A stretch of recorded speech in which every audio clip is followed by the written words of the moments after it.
under an hour with our next guest. And I'm so excited to introduce you to him.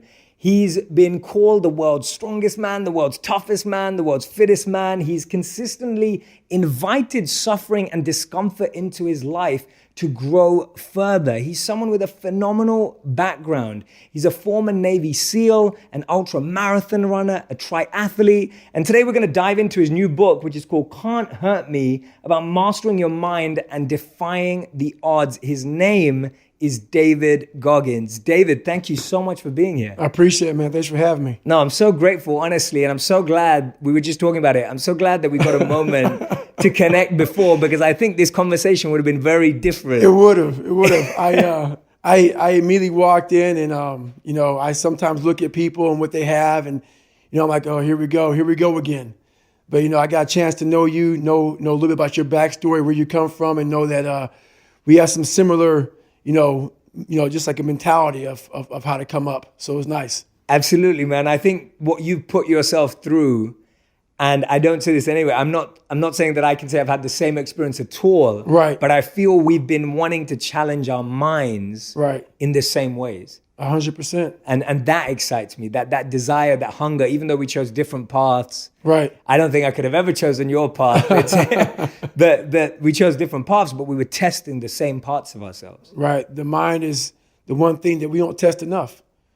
A lot of us are so afraid of that test, and that's the real test. That's where the real growth comes from is the mind. So absolutely, man. Yeah. Absolutely. So I've had a beautiful fortune of actually diving into this book this weekend. Great. And I have to say, and I'm saying this honestly, so I was just telling you this earlier, 2017 to 2018, I read a book a day. I read 365 books in a year. I made a video about the books I read and how I did that. And then 2018 to 2019, this year, I read a book a week. Right. And one of the things I've struggled with recently, and I'm saying this as a compliment to you, right. is that it is so hard to read a book that isn't an article or right. isn't an Instagram caption or isn't a short video, because we live in a world where we're constantly consuming content. Right. But when I picked up your book, the thing I loved about it is the amount of effort that you've been through to give us, I'm sure this was suffering too, like writing this book, the amount of effort that you've been through to actually give us detail right. on your life. And I just want to start there about the process of writing the book, because I feel what you've done, what a lot of authors have missed out on recently, is you've gone a step further right. to really do self-work to write the book. So in that book, it's a raw, very humbling version of David Goggins. I went down to the grassroots, to the soil, to the sewer of my life. It's the stuff that we don't want to talk about. It's the stuff that we don't want that person next to you in line knowing. And I had to have the courage to say it out loud to people. And so I was able to really go back and put so much detail into my story. Was we all have different things in our life that have scarred us. We want to act like those scars don't exist. So those scars, like, if you go out and you get cut, that scar is going to be there on your arm. You can go down and look at that cut and say, oh, or that scar and say, oh, that happened from, I was in the kitchen, or what happened. We have the same thing on our brain. I have all these scars on my brain from growing up, from, being abused, from suffering through life, from having a learning disability, from stuttering, from having just a really bad childhood.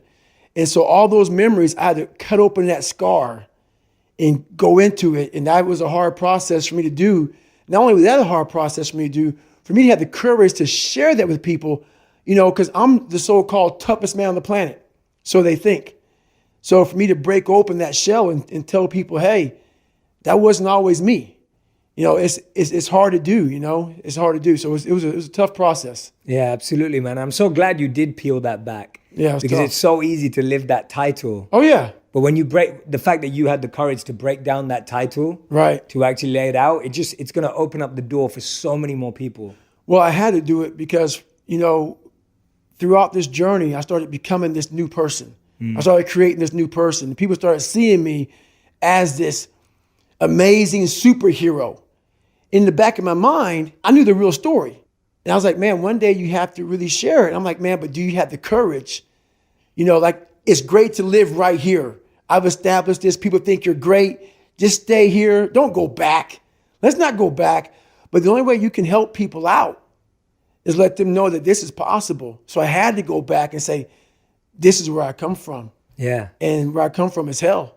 Absolutely. And now when you go back, you talk about how your childhood was a nightmare. Right. Tell us about some of the defining moments in your childhood that actually framed that experience to being a nightmare. Well, my dad was a person that, he was an alcoholic. He was really big on being a powerful man.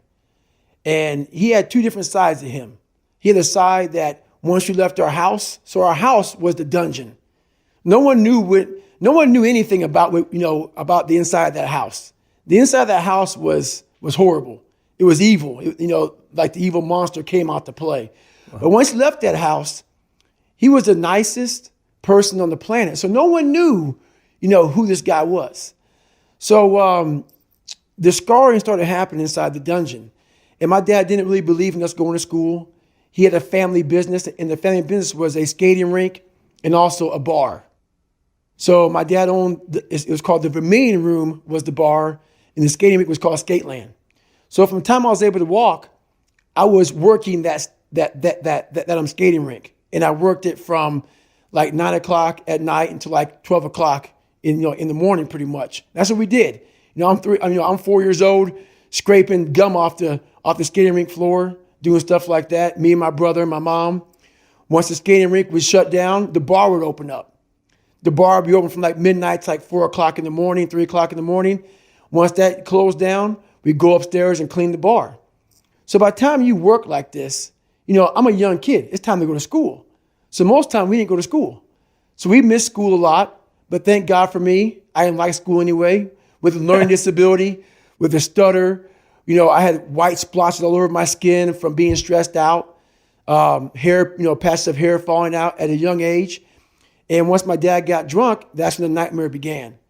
And, he'd get drunk, he'd get violent, and we got beatings quite regularly, probably at least once or twice a week. And the beatings weren't like, hey, I'm going to give you a whipping because you did something wrong. It was like, hey, I don't feel good today. And you get beat for that.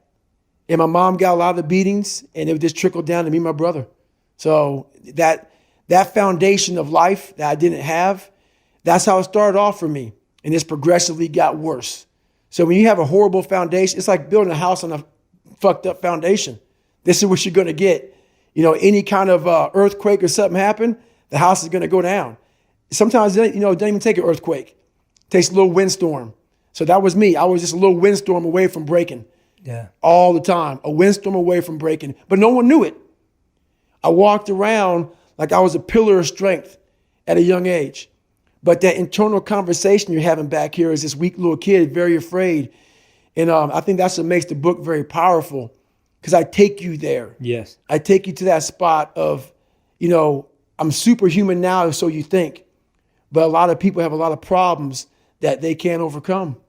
Absolutely, man. And I definitely felt when you were diving into that I was reliving it with you. Right. And I think you do that so powerfully in the book, because it's hard for people who haven't had the same experience to envision it. Right. But you made that possible. But the other thing that you do is I think you're highlighting something that is so huge for us, that I genuinely feel that so many of today's challenges that we all face as adults are because of our childhood.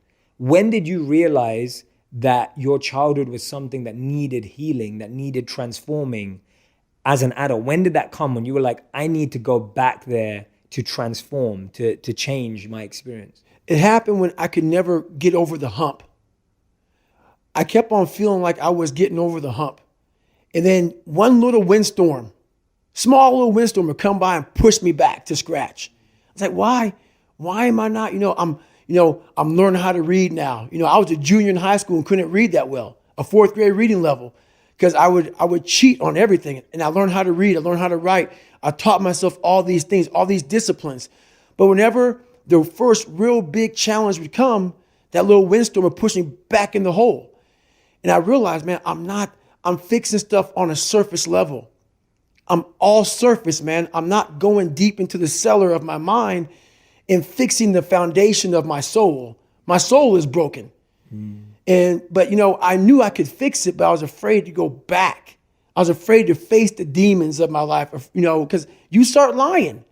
You want anybody knowing this shit about you. So you start lying about who you're not and start creating a person about who you want to be, but it's not who you are.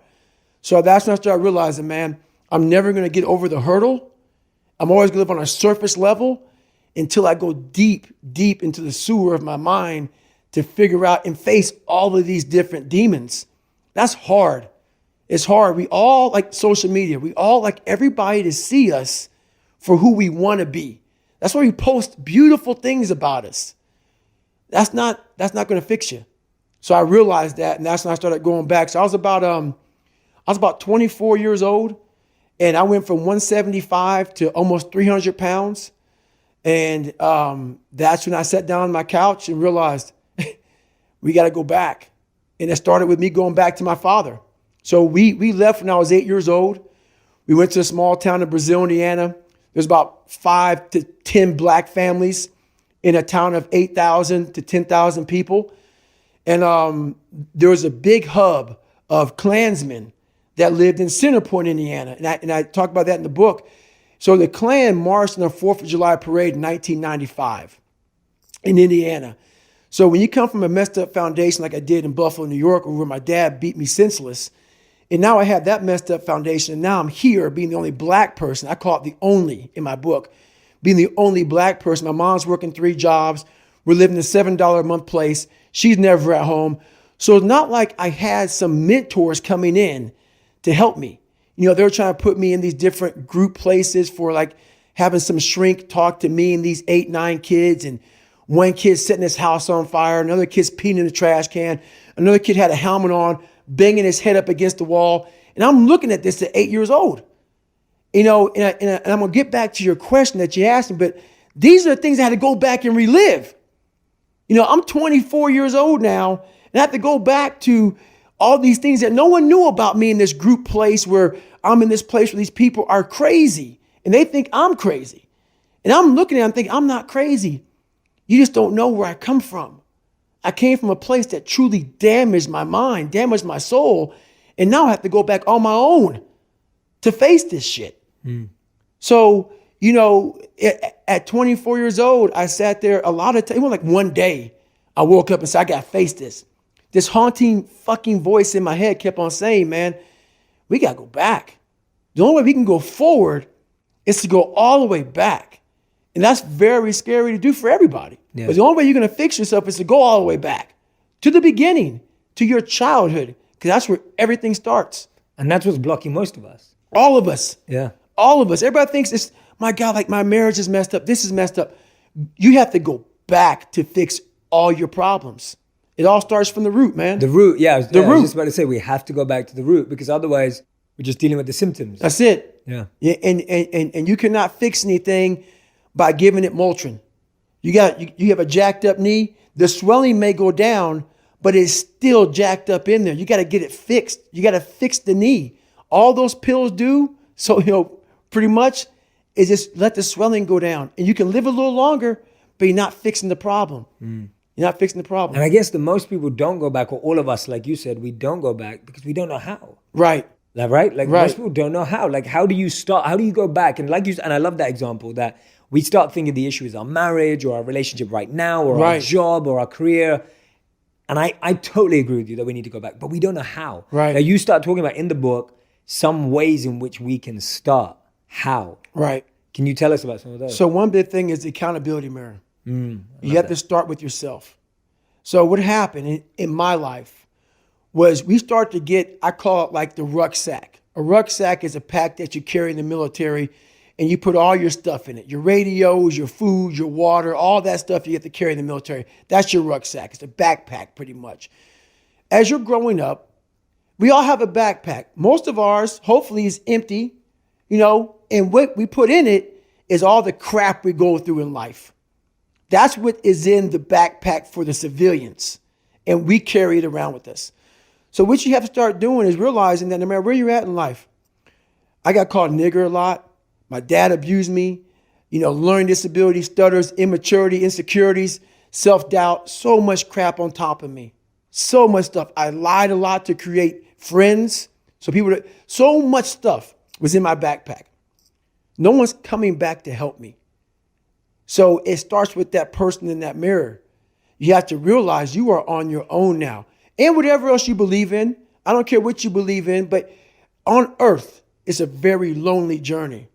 And it starts with the accountability mirror of looking at saying, hey, my dad who beat the hell out of me is not coming back. All these things are coming back. I have to face myself. And you have to own all those things that people may have done to you. Now it's yours. You got to own it. And it's yours now to fix the problems that people did to you. It makes no sense. It's not fair. I get it. But if you live in that woe is me mentality of guess what? My dad did this to me. My mom did this to me. People who bully did this to me. You're going to always live right there. You have to figure out ways to move forward because you're not coming back. And it starts with the mirror. And I call it the accountability mirror in the book. Yeah, no, I love that. I love that. I'm glad you brought it up. Anyone who's watching, listening to this right now, I really want you to take this seriously because this is like what you're talking about, what David's talking about here is exactly why all of our suffering and pain that we're currently experiencing feels so tough and hard because unknowingly or knowingly, we are choosing to be stuck here. Right. Right? Exactly. Unknowingly or knowingly, whatever situation you're in, you're choosing to stay stuck because we don't want to go and unpeel and uncover. That's right. You don't want to break open that callus, that scar in your mind. You don't want to break, you have to break it open, let that blood flow. You have to let blood flow in your brain. You have to let all that stuff flow out. All that toxic stuff that you have trapped in there has to start flowing out now. So like you said, you are doing this to yourself. Yes, people may have helped you get there, but it's now on you. That's a painful truth, though. It's a painful truth. Painful truth. Like all those people in high school and everything else, they don't know how you're going to end up. So you got to make sure that you constantly are rewriting your book. You have to constantly rewrite your book every day of your life. And these aren't just words I say. This is how I have to live. Like these are conversations I have with myself. And I say it everywhere I go. The most important conversation when you have with yourself. Yes. You live with it every single day. But most of our conversations are not the right ones. They're not the ones that are going to push us to the place we need to go. They're the ones that are going to keep us sitting in that toxic environment that you've helped create and everybody else helped create. And you just live in it. You live in that muck. And that conversation just plays in your head. And that becomes you. Decode some of that conversation that you started with yourself. Like how does someone listening start that conversation with themselves? And what are the general transitions that you need to start seeing? So my first conversation when I was absolutely nobody, and that's one thing you have to say. We live in a world now that's so kind. We find the kind way around everything. Like if you don't look good, I have to find a kind way of saying, I don't like your shirt. Right. That's not the approach. If that's the approach you're looking for, that book is not for you. Can't Hurt Me is not for you. The approach you have to take, at least I took, you take whatever approach you want. The conversation had to be a real honest conversation in the accountability mirror of, guess what? I was fat. Don't find a kind word to say that, you know what? I've gained some weight. No, you're fat. When I couldn't read, not like, hey, you have a learning disability. No, I cannot read. I have a 4th grade reading level. I'm struggling. And sometimes I call myself stupid. Not in a way to put myself down. So don't take it like, my God, those are so hurtful. Yeah, they're hurtful. It's honest. The conversation has to become an honest conversation of where you're at mentally. Where am I at mentally? I look like shit. I feel like shit. I'm falling behind in school. I'm lazy. My house is a mess. You have to look at what it is and call it what it is. Don't find words to make yourself feel better because so we hang around people that make us feel better, that tell us what we want to hear, not what we need to hear. And so we stay away from those people. And we stay away from those people, like our internal dialogue becomes that kind, it's okay. It's not okay. So that's where it starts. It starts with that accountability of it's not okay anymore. This can no longer be okay. And calling yourself out for exactly what you are and exactly how you need to fix it. That's where it starts. I love that. I think that's awesome. I think you're so right that so many of our conversations with others are politically correct. Exactly. Therefore, our conversations with ourselves are politically correct, and then we continue to feed the illusion. That's right. Right? We continue to feed it. Nothing gets solved by that, man. Nothing. And if you look at America right now, and I won't get off on this, nothing is getting solved because there's so much racism. There's so many things, and that's just one of them. We can't talk about anything. We are skirting all these conversations because if I say this, I'm going to offend a black person or a white person or a Jewish person or a gay or lesbian person. We skirt around the daggone problem. So we can't fix shit. Everything is like, well, if I say this on TV, I'm going to lose my damn job. We have to say it. We have to break the barriers within our minds, within the world. And it starts with yourself. It starts with yourself. You got to break the barriers down within yourself and just go there. You got to go to yourself. Absolutely. That was the honest conversation you had then. What's an honest conversation you've been having with yourself this year? Because like you said, and I completely agree with you, it's a constant cycle. It's repetition. We have to keep doing it. So I talk about the repetition in my book a lot. Yeah. Got to get the reps in. So now my conversation is this. I never set out to write a book. When I was in the dungeon and no one was coming back to help me, I just wanted that reflection in that accountability mirror that I hated so badly to be something that gave me pride, to be something that made me feel. It's not about money. It's not about success. It's not about people. Oh my God, that's David Goggins. Sign my book. No. When I started this journey out years ago, it's about, I just want to learn to read. So now I'm at a place now where I see the possibilities of human potential.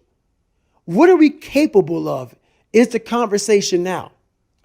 The conversation now is how can I now talk to people in a way they can understand the message that I have for so many people. For so many people. So that's the new conversation now is that you are constantly evolving. You never stay, either you're getting better or you're getting worse, you're not staying the same. So for me, I have to constantly be getting better. I have to constantly be evolving my message. So I'm constantly thinking in the quietness of my mind. That's a key point too. The world is so fast paced. The world is so noisy. So my conversation now a lot of times is, my God, slow down. The world can take you here, be there, be everywhere. And I lose myself sometimes. So I catch myself in the airport. I catch myself in the plane where I'm writing stuff down. Okay, remember this, remember that. And I'm going, hey, hang on a second, Goggins. What got you here? This isn't what got you here. Slow the fuck down. Go back to the quiet place of that dirty mirror in that $7 a month place you used to live in. That's where you grew. So that's what I'm constantly reminding myself of. Go back to your roots.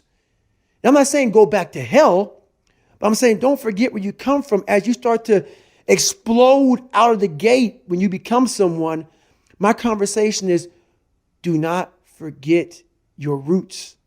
Do not forget your roots. Don't let this become so big that you lose yourself amongst the noise. Go back to the quietness of what made you successful. That's the conversation now. It's a constant reminder of that. I love that, man. That's the mantra. Do not forget your roots. Repeat that again and again. And I have a meditation that I developed for myself to do that for me that I want to share with everyone because it aligns so closely in what you're sharing. So every morning I sit and I look at my intentions to do anything. So whether there's a new deal on the table or there's a speaking gig that I've been invited to do or whatever it may be. And in your life, it can be anything, whether you're starting a new business, you're writing a book, it may even just be an Instagram post for whatever it is. And I look at whatever my options are and I ask myself, which ones of these is a seed and which ones of these is a weed?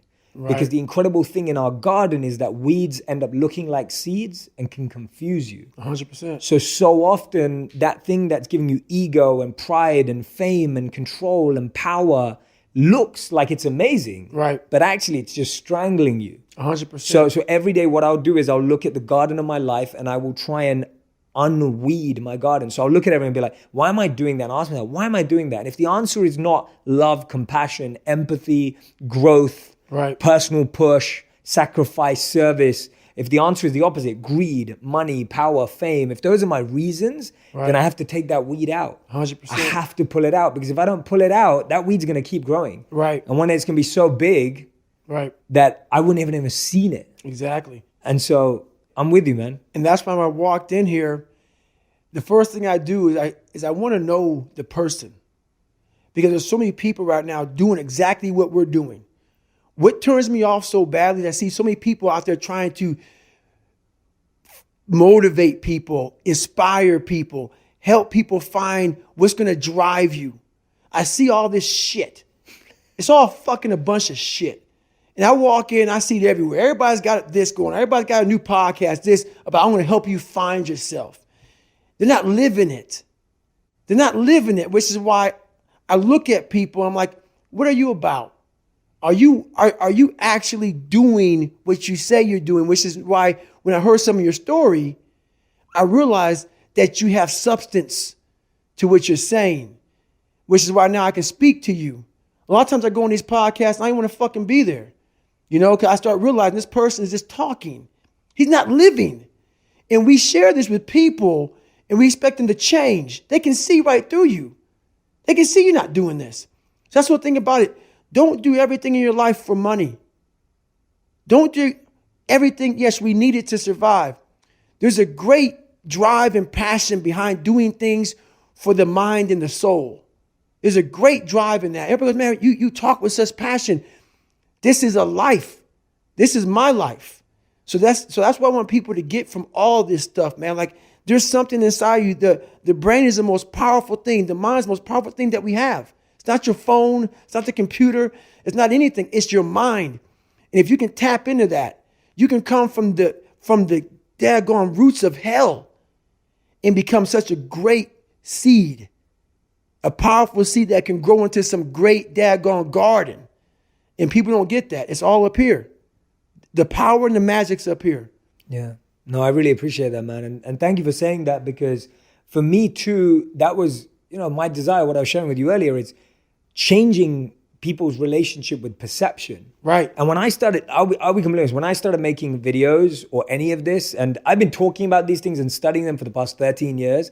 And when I started making videos, which was only 2 years ago, I had no idea that anyone would care. Right. I made it because I wanted to share what I'd learned. Right. And I put it up, and I genuinely thought my life was going to be, I was going to go to my 9-to-5 job, my 9-to-9 job. I used to work 12 hours a day in the corporate world. And I thought, that's what I'm going to do. I'm going to make videos on the weekends. Right. And hopefully they'll help someone. Exactly. Like there was never a desire for this to be anything more than a service. Right. And so when I hear you say that, and also just about how much we perceive each other, and how we perceive other people, etc. Right. It's so important for all of us to give each other the benefit of the doubt. That's right. And hear from each other. Right. To connect. Exactly. To see. Like I said that to you earlier. I already knew I was gonna like you. Right. I was hoping you were gonna like me. I didn't know that about you. So I make sure and that's something that's very powerful. A lot of times we hear about someone else through the grapevine. Mm. And then I won't like you because I heard from somebody else that they don't like you. Always do your own judging. Always meet the person. Look at the person in the eyes before you say you don't like that person. Listen to their story. Listen to who they are. Listen to where they come from, how they lived. Get your own opinion about people. It's very huge. A lot of people didn't like me coming up because they see this hardness, this crust. Break away at the crust and see what's inside that person. Absolutely, man. Don't judge a tweet. No. Don't judge one post. No. Don't judge one message. And don't judge somebody from 30 freaking years ago. Or I say 30 fucking years ago. There's so much stuff going on right now in the world. People are trying to evolve. Let them evolve. Yes. Let them evolve. Don't bring them back don't bring them back where they came from. Yes. Don't bring, if someone wants to get better, don't bring them back to where you knew them when they were a piece of shit. Let them fly. And if you feel like hell because they went away and they escaped the hell that you all once lived in, fix yourself. Fix yourself. Don't hold them accountable because they got away. Don't constantly remind them that they were once here. Fix yourself. Because a lot of people feel like crap once people start to leave their little nest, like if you're an alcoholic and this guy says, I'm going to stop drinking. You want to bring him right back in. No. Look at yourself in the mirror and say, wow, this guy's doing better. Take that feeling of feeling like shit and do something about it. Change your own life. Absolutely. Well said, man. Well said. Do you think we do that subconsciously? We don't want to see other people grow and fly because we're not growing and flying. It's 100%. It makes us feel like shit.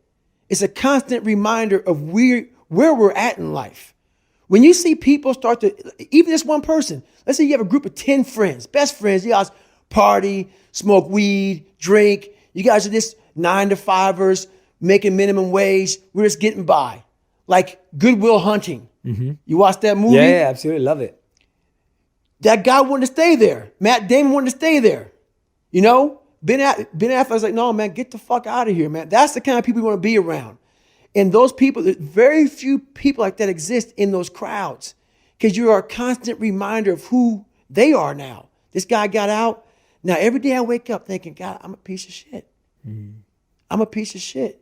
But I don't have the courage and the strength and the self-discipline to do what he did. So it's a constant reminder. I don't have the courage, but you do. Mm. You do have the courage. You just got to find it. Absolutely. You got to find it. That's the hard part. Yeah. And let's talk about suffering a bit, because I think what we're talking a lot about right now is that journey for it to begin for anyone. Right. It's painful. Yes. It's an inconvenient truth. It starts with suffering. It starts with pain. There's no other way. You're saying you got to go back to your demons, got to go back to those stories. It's suffering. How have you changed your relationship with suffering? Because I think everything's a relationship, and your relationship with suffering fascinates me. Right. So I want to know, how have you evolved in your relationship with suffering and discomfort? So think about it. When I say suffering, people cringe. People, that's the one word, whenever I post about it, people cringe. It's not about suffering and how people may look at suffering. Like you have to just go to a place that just every day of your life is suffering.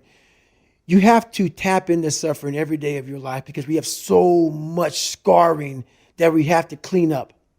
You have to look at suffering as almost like I look at failure. To succeed, you must fail. In failure and in suffering, all the answers are in there. All the answers to all the test questions. The test is your life. All the answers are in there. You don't have to live in suffering and pain and failure all the time. You have to learn, I need to visit it. Like people hate working out. You're only going to visit working out maybe an hour a day. 23 other hours of the day, you're not in it. But how you become in shape is you must visit suffering, visit working out 1 hour a day. Visit suffering 1 hour a day. Visit your past failures 1 hour a day. The relationship with it is the answers are in there. They are in there. Within the suffering, go in there, and I call it the live autopsy. The live autopsy. How you find out someone died? They crack you open after you're dead. How you can live is do it while you're alive. Go back in your brain, crack it open while you're alive. Don't wait until you're fucking dead to figure out why you died. Do it while you are living. Go in there, go into the suffering, go into the pain of your life and say, why did this suck for me so bad? Why am I afraid of all this stuff? Why have I shut down the whole world? I guarantee I'll tell you why you shut down the whole world.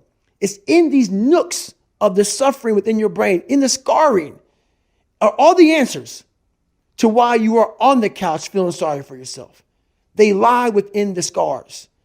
Visit them for at least an hour a day. Study them. And then you'll find out more about yourself. You will then grow. So don't look at it as every day I suffer. Go into it an hour a day. Learn from yourself. Learn from life. Learn from your failures. Learn from your insecurities. Learn from your self-doubt. Don't just say, I'm afraid to jump off an airplane. What makes you afraid of it? Study it. That's why I studied my mind. Why I became so powerful in the mind is because I realized I was weak. So instead of running away from the mind, I dove into it and said, what is making me weak? Oh, this makes sense. I came from hell. I came from a place that beat me down to nothing, which is why I'm afraid. All this makes sense. So systematically, one by one, I went back and met every single person in my mind, every situation. I went one-on-one with them again in my mind and said, okay, let's now revisit this. And that's how you do it. That's how it works. Absolutely, man. I love that. That is brilliant advice. Brilliant advice, because it's observing and self-study. That's it. Like observing and self-study, becoming an expert in observation That's right. of oneself. And the reason why that process can be so challenging, or that process, is because, like you said, and I love that, you literally went through and re-met every person that caused you pain. I love that. And guess what? People say, how'd you do that? You know every painful moment. Yeah, you remember it. You remember it. We try to put it under a rug, lift the rug up, you'll find them. Yeah, the dust will come up in your face. It'll come up quick. Yeah. So that's how I was able to write that book. Yeah. You don't forget that shit. No. You want to. Yeah. And that's where you fail. By trying to forget it. That's where you fail. That's where there's no growth. Let's just move forward from all this. Yeah. There's no growth there. There's no growth there. No. You just want to forget about it. Yeah. You will continue making the same fucked up mistake. Yeah. You will continue doing the same things wrong if you don't go back. Yeah. And the challenge we have is when we do revisit it, when someone tries or starts, they end up revisiting it, but then we end up, and me too, all of us. Like, I'm not saying whenever I'm referring, it's me too. It's also, we become complaining or criticizing or comparing. So we do start, like I know a lot of people, and myself too, I sometimes start revisiting something. Right. But then I just use it as a crutch or an excuse. Then I'm still not getting there. That's right. I do the same thing. Yeah. Right? I do the same thing. How have you broke through that times when that's happened sometimes? So as I'm talking and as I'm going back, I'm very aware that I'm going to do that. Yes. And I may do it for 45 minutes. And then I'm like, you knew you were going to do this. You have to be very aware of the conversation you're having while you're doing it, because your mind chooses the path of least resistance.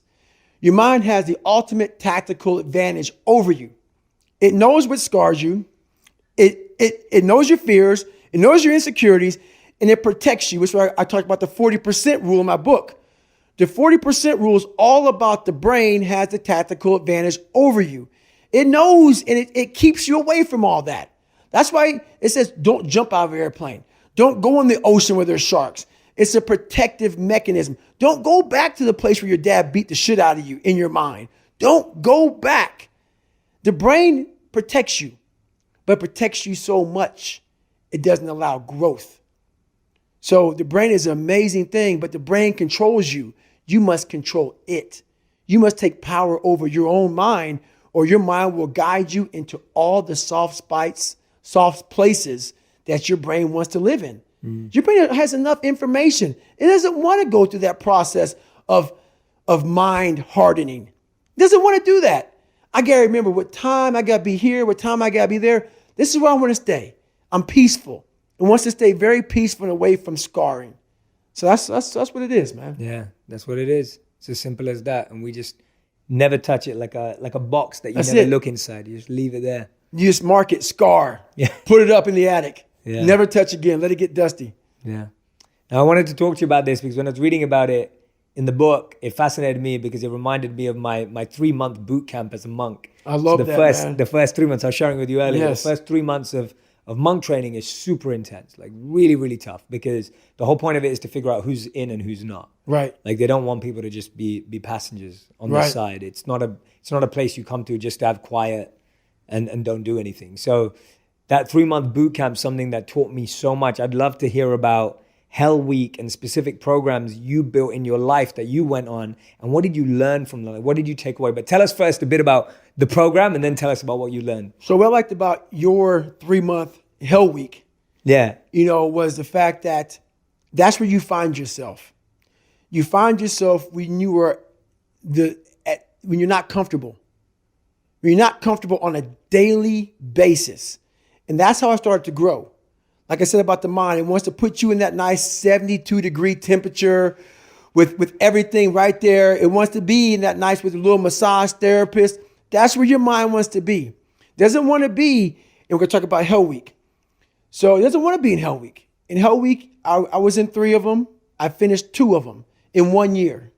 Only person to ever do that in still history. There's been people who have gone through a couple of Hell Weeks, but in like 5 years, 6 years, 7 years, 8 years. I was in 3 in 1 year. They say it takes off 3 to 5 years of your life. So Hell Week is 130 hours of continuous training. You might get 2 hours of sleep.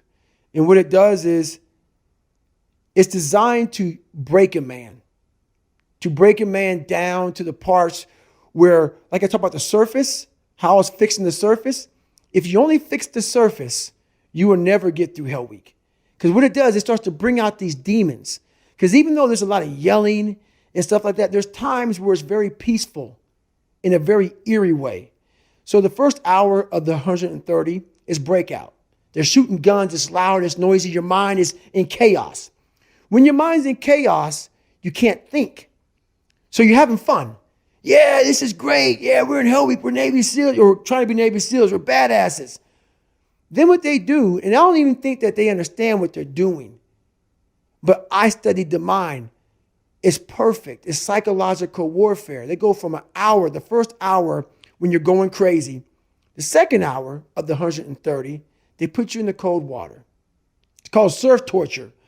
Now they don't call it surf torture because it's a kinder, gentler word. It's called surf acclimation or something like that. Whatever.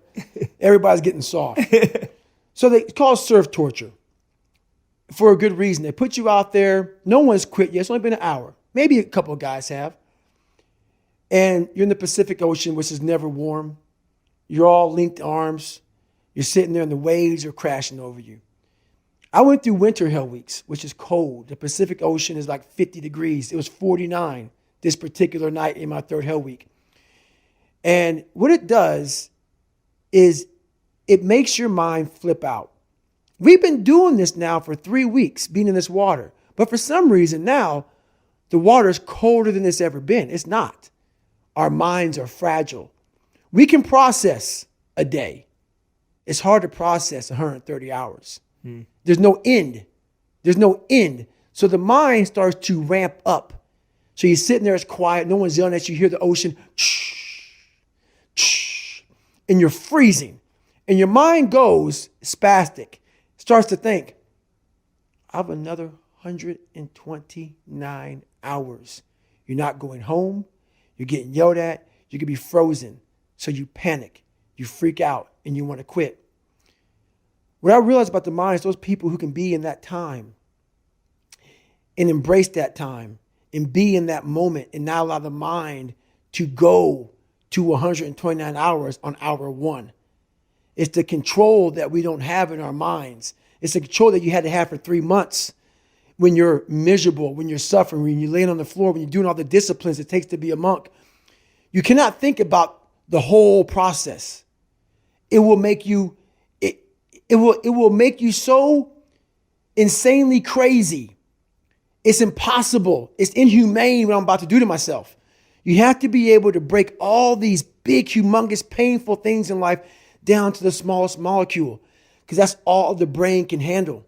The brain can't handle hours and hours and hours of suffering, but it can handle right now. I'm in the Pacific Ocean and it's very cold, and this is what I'm doing. Don't think about the rest of it. So that's what I learned from Hell Week. That's what I learned from being in 3 Hell Weeks. That's what I learned from all the military. I went to Ranger School. I went to all these different schools to learn all of that, to learn how the mind processes. So I talk about theorists. I talk about practitioners. A theorist is a person who reads a book, doesn't do it, reads a book, learns about something, and then talks about it. A practitioner is myself. A practitioner is a person like me. I wanted to be an expert in the mind, a mental toughness guy, beyond mental toughness. The only way to do that, in my eyes, is to put yourself in hell. Put it in hell repeatedly. Repeatedly put yourself in hell and study how you process it. And that's how I was able to come up with all these different ways, all these different tools to slow the mind down in hell. Because the mind just speeds up. The mind wants to get out of the painful situation, the suffering. It can't process it. So that's what I realized by going through all these different processes of being in Hell Weeks. You know, is just that. I love that, man. How That's the mind amazing. processes in hell. Were you ever scared that you would lose the processing ability to be able to coach yourself through it? Were you ever scared when you were there? I was there's some times where the mind gets overwhelmed and you cannot slow it down. But by these certain tools I developed, by not allowing your mind to get away from the moment, you have to think about the exact moment that you're in. But I saw when I was younger, the moment became too big. When it became too big, I spazzed out and I would quit. But now I don't think about even like an hour from now I'll be eating. I don't even go there. Because then your mind, Yeah, I see. no, we must embrace this, because now you have to be a leader in this moment. It's not about you just getting through it. I had 5 guys, and 6 including me, in my boat crew. Now I was the boat crew leader. So now another trick is this: if you don't think about yourself, there's no pain. Which can also lead to pain later on in your life. But in these moments when you're struggling, if you are a true leader and you're worried about your men or women beside you, your mind doesn't care how cold you are anymore. Your mind's only worried about taking care of the men and women beside you. So I started realizing, man, if I take care of these cats to my left and my right in the worst moments, my mind is no longer thinking about, you're miserable, David Goggins, get the hell out of here. You're thinking about, how was John? How was Andy? How was Sam? How was Pete? Hey, how you guys doing? You're not thinking about me. So there's so many things you can do to get outside your own head to then allow your body to just be like, hey, we're just a machine. But you have to let your mind be able to process all these different tactics to do that. Take a different vantage point in life. When you are in the hell, you can't see the beauty of being in it when you're in it. Get on top of that mountaintop in your mind. Get on top of that mountaintop and look down on what you're doing. You can see a whole different world, and that world is beautiful. But you got to get a different vantage point in the suck. Don't be in it. Spiritually, get out of it. Get that soul. Look down on what you're doing. Be amazed by the process of where you're at now and where you came from. Wow. I've got so many questions from that. I've got so many questions from that. Okay, let's start with, you said, and I love that. So you said one of the tricks is when you stop thinking about yourself, because when there's no self, there's no pain. No pain. And you start living for your team, the people, the other people suffering. I said, I love that. Yes. Totally understand that. Servant leadership, wanting to go beyond oneself. But you pointed out something really fascinating. You said it can lead to pain later. That's right. Explain that, because I get that. And so I've had this mentality for years. It got me through a lot of hard times. You cannot use it every day of your life. That's what I was thinking. Yeah. You cannot use it. I use it as like, my God, this is the perfect, I found it. This is the trick. You don't even matter. You're just a machine. You are a machine. Like just like a lever. That's all you are, man. You're not. You're not. And in my book, I talk about what that lever starts to get rusty, starts to get crusty. It starts to, like, I can't even think about anybody but myself. So through the process, what I started to learn was that helps a lot. And you can tap into that all the time. But you have to be able to heal yourself. You have to be able to recover yourself. It can't be something that you continue to do and do and do. There has to be a recovery process for your mind, your body, your soul, your spirit. Encompasses your whole body. So those are tactics, but those tactics must be oiled up. That lever has to be oiled again to go back in it. Absolutely. Yeah, it's not emergency use, but it's used in specific moments, Exactly. knowing you can go back. And it's so true that for so many people who want to serve, it becomes the default. And I made that mistake myself. When I became a monk, it was because I wanted to wake up every day and serve. That was my goal. I was like, I want to wake up every day. I want to use everything I've been given to serve humanity. I just want to serve people. I just want to give. And I was just being that. Right. And so I would go through sleepless nights. I would push myself for weeks on end to go further for other people. And it was amazing because it felt fulfilling and it helped them too. But after a while, I was broken. I lost my voice for 6 months. I was eating out of tubes for 6 months. Right. I was writing on a whiteboard. It was just my whole life kind of crumbled. I was sleeping 14 hours a day then because my life kind of went to the other side. Yep. Because I'd worked so hard to just give. And I loved it. Mm-hmm. But in the process, I broke myself because I wasn't refueling. I wasn't renewing. That's right. Even though I was still taking, I was still meditating, I was still doing everything. Yep. I talked about that big time in my last chapter, how it just takes me to nothing, how I'm where you were at. It's taken me 5 years of doing my meditation, my stretching, my eating right, my sleeping right. And you have to be on a constant reminder, almost like how you put a reminder on your phone, 15 minutes, you got this. That has to be in your brain. You've done too much. Stop. And And what happens in life is that we start to see our lives become so successful. We're making money. We're doing this. We're doing that. I want more. I want more. I push harder. I'm all about pushing hard. Don't get me wrong. Obviously. I'm all about it. But to push as hard as you can, you have to be mindful of the machine that's pushing. It is going to end up dying. And then it takes years to get it back. So you lose that time. Totally. That time is gone. You know, I lost 5 years of I could be crushing it. Where now I'm just now back to crushing it, realizing, God, man, I learned the hard way. But that's really sometimes the only way to learn. Yeah, sometimes, yeah. Sometimes the only way to learn. That's how I've learned the best. Yeah. How do you know those indicators? So what are those indicators to know I'm pushing too hard or I'm suffering too much? Because it's hard to know, right? Everyone gets in the gym even once a week or whatever. And it's like, if you don't go often, you can feel like you're falling apart after 10 minutes. Do me a favor. Go to the first... Go to the first page of go to like the first 3 pages of that book. You see one sentence. Okay. To the unrelenting voice in my head that will never allow me to stop. Okay. The unrelenting voice that we all have. What happens to that voice? I'm going to answer your question. We all have a voice in our head. Some of us are very spiritual. Some of us are not. But we all have this voice and you're doing fucked up shit. This is wrong. Don't do that.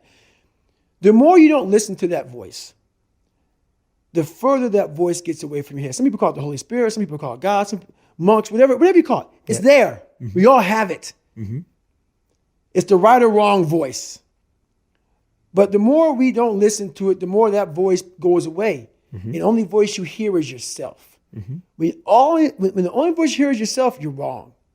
There's a voice that guides you through life. And sometimes it's guiding you in a direction that you don't want to go. That's usually the right place to go. It's that uncomfortable place. So that voice is always talking to me, but we don't listen to it. I listen to it. And when I start getting anxious, nervous, like we all know when we've done too much because it's telling us, I'm getting tired, I'm wearing down. But we go. I start talking to my fiance, hey, I'm doing too much. You start now, like I did in Hell Week, like I do all the time. The 1 second decision. It's that decision when your mind starts to get so amped up. Whenever you can't hear yourself think, you gotta slow down.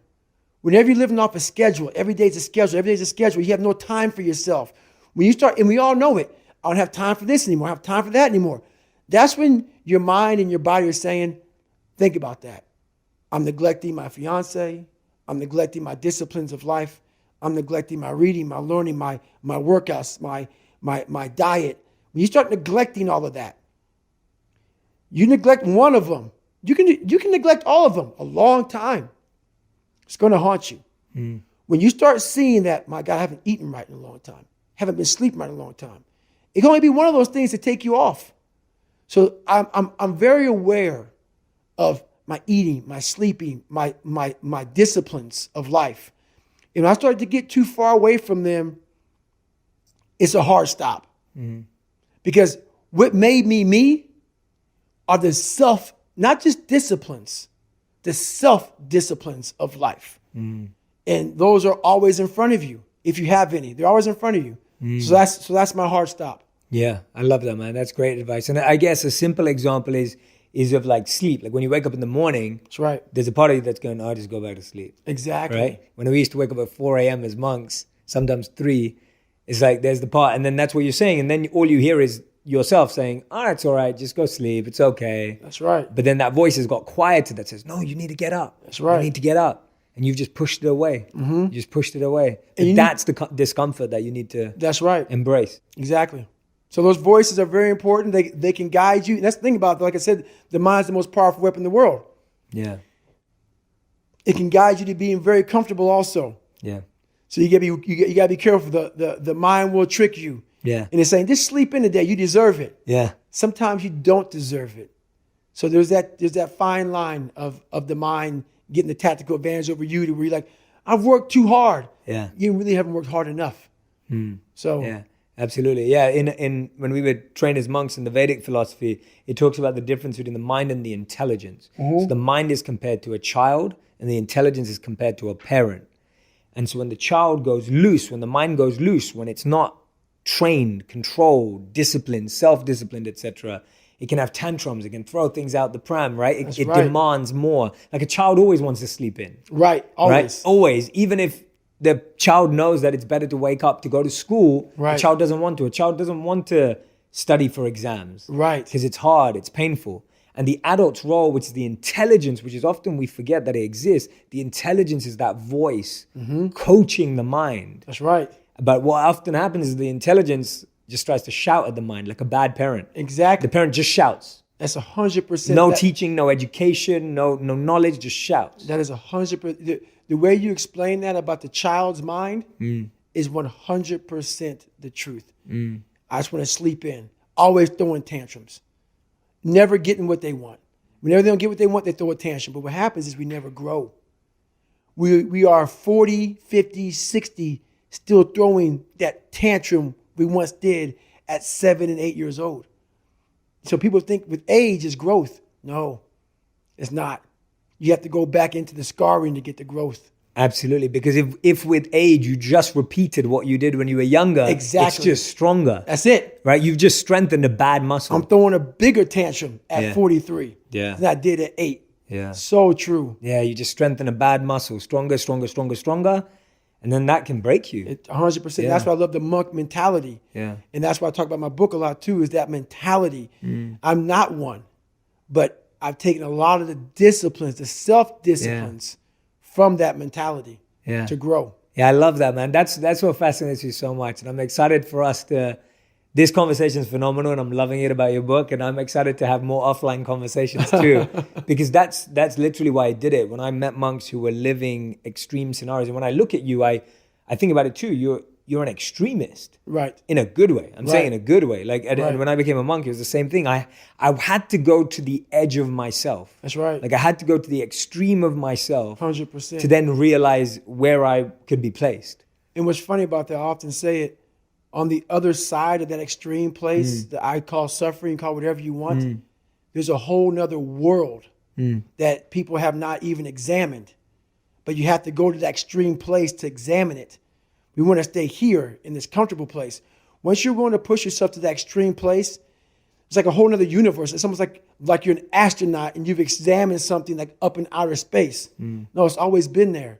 But you have to be going through all the muck and all the shit to examine it. You realize, wow, God, through all this crap, there's a whole nother universe over here in my mind. Yeah. Whole nother universe. Absolutely. And what's your take on capacity in the sense of, so if someone's listening right now, someone's watching or listening to us and they're just like, you guys are crazy, right? I hear it all the time. Yeah, I'm sure you hear it all the time. All the time. I haven't actually, the reason why this is so exciting for me, and I'm sure you can guide me a lot, is I haven't shared as many moments of my story, even the ones I've shared with you today. I've not really shared them because I'm writing them right now. Right. But I'm sure you hear it all the time that you're crazy. What's your take on capacity? If someone's listening, they're going, David, right, you can stand in the middle of the ocean and it's 49 degrees and you can do that. But for me, that suffering is me just starting something new. Is that true? Or can they also achieve that capacity? They can also achieve that capacity, which is why I wrote the book so raw. Because what we do so well in this world is we see superhuman people and we title them. The second we title them, what that does, that gives us a get out of jail free card, is that they're the 1%ers. I'm not even going to try to do that because that's not even in me. God made them special. They're special people. There are no special people. They're special minds, and the mind can be created on your own. You can do that yourself. So that's why I write the book like I write it, so people can look at me and say, my God, he came from this? He had to overcome all of this? So I take away all the titles, even crazy, even the fact that he's superhuman. All those titles are now stripped away. But what's funny about that, you will have my book in your hand. You will read it in its entirety. You will hear the audio book, whatever you get. And by the time you get to chapter 9 or 10, you already forgot chapter 1, 2, and 3 of the hell I came through. That's how fast the mind wants to soften you up and say, this guy's just...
He's superhuman.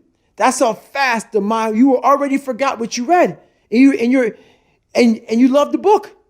You're loving the book. And you already forgot the first 3 chapters because your mind is saying, this is impossible. It's already guiding you down that path of least resistance as you're reading the book. That's how powerful it is. So we got to constantly remind ourselves of, go back to chapter 1, 2, and 3. Always remind yourself of those chapters, of that you can also do this. But you have to first self-examine or live autopsy your own personal life. The tricks of the mind, man. That's it. That is such a great explanation of how fast the mind can fool you into So something fast. someone has just explained. I do it all the time when I speak to people. I tons of speaking gigs. And I break my life down. And by the time I leave, my God, I'm like, you didn't hear the first 30 minutes of my story, did you? Yeah. No, I heard it, man. I'm like, but you forgot it already. The mind's already tricking you. Yeah. I love that, man. Thank you so much, David, man. Listening to you today, honestly, like I was reading and then listening to you, and I've seen you on interviews as well, but just having the honor of being able to sit down with you and talk to you about it has actually like been one of the most meaningful conversations in my life, not just on the podcast. I'm just saying this conversation, like listening to you, some of the things you've said and the alignment we have, genuinely, it's been a powerful conversation. The one we had before the podcast and the one we've done now, Thank you. it's been really meaningful to me, man. So I've definitely it's done a lot of work for me. Like just listening to you, I've been doing the work sitting here. Thank you. So it's been meaningful. I'm going to listen back for myself. So I always end each podcast with 5 questions. It's called my final 5. Okay. Final 5 minutes. This is easy for you because you're used to drills. Right. It's the rapid fire. I like doing this because, I don't know if anyone can catch you off guard because you're you, but these are questions that we just want instant, quick answers to the first thing that comes to your mind. Right. So the first question I have for you is, what's the best advice you've ever received? I didn't receive any advice. And that's the thing about it. When I grew up, I just didn't receive any advice. My family was in such turmoil that the best advice I received is from myself. And that has to be to study yourself, all the bad, because the good's already there. You need to study that. Study the bad stuff about yourself and learn from that and grow.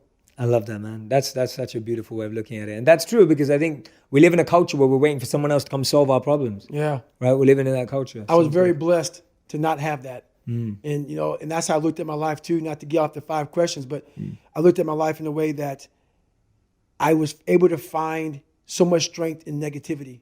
I was able to flip it upside down versus me thinking, woe is me, my life sucks.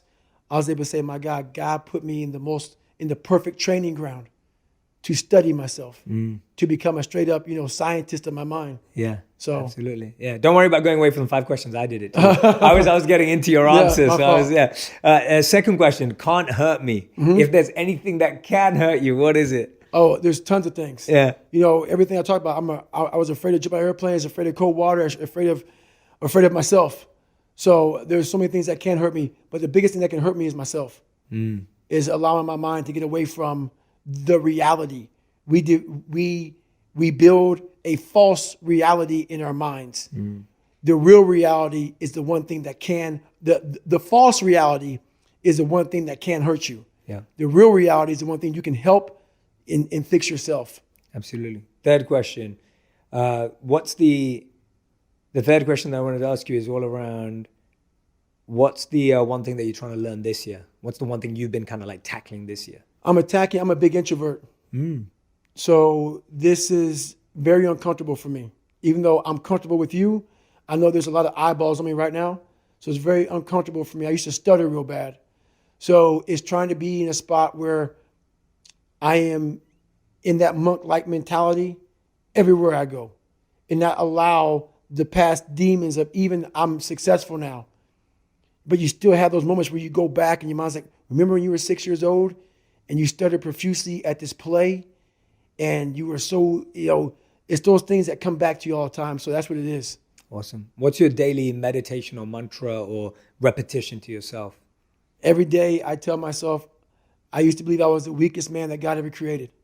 So now I believe that I'm the hardest human being that God ever made. I don't care if it's true or not. It's the most important conversation to me. It's the thing that drives me every day. It's the one thing that keeps me going every day is that you must constantly be that man that you want to be. Awesome, man. And fifth and final question, what's your purpose right now? My purpose right now is to continue. I used to have a wash rag when I did this. And you know how you take a shower, you have a wash rag and a cloth, and you're sitting there and you're just lathering up. And before you hang your rag up, you want to get all the water to come on it and, get it all the suds out of it. You want to wring it out and you want to hang it up.